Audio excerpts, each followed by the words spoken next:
మహబూబాబాద్ జిల్లాలో అర్ధరాత్రి గాలి వాన బీభత్సం సృష్టించింది. మహబూబాబాద్ తో పాటు బయ్యారంలో ఉరుములు మెరుపులతో కూడిన భారీ వర్షం పడింది. బయ్యారంలో 140 ఏండ్ల నాటి ముత్యాలమ్మ మర్రి చెట్టు నేలకొరిగింది. బయ్యారం పెట్రోల్ బంక్ తో పాటు పలు ఇండ్లపై రేకులు ఎగిరిపోయాయి. పలు ప్రాంతాల్లో భారీ చెట్లు రోడ్లపై విరిగిపడ్డాయి. మహబూబాబాద్ ఇల్లందు మధ్య రాకపోకలు బంద్ అయ్యాయి. కొనుగోలు కేంద్రాల్లో వరిధాన్యం తడిసి ముద్దైంది. పలు ప్రాంతాల్లో కరెంటు స్తంభాలు నేలకొరిగాయి.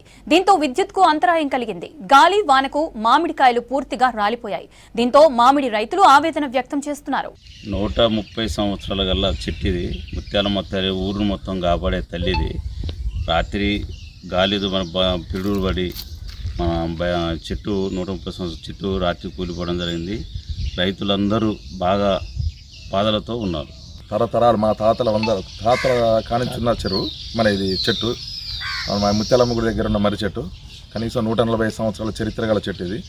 ఇక్కడ పంచాయతీలు కానీ చిన్నపిల్లలు ఆడుకోవడానికి కానీ ప్రతి సంవత్సరం ముత్యాలమ్మ పండుగ చేసుకుంటేప్పుడు ఎడ్ల బండ్లు వెనకటి నుంచి మా చిన్నప్పటి నుంచి ఎడ్ల బండ్ల మీద చుట్టూ తిరగటం, మంచి మర్రి చెట్టు ఇది. కూలిపోవడం వల్ల ప్రజలు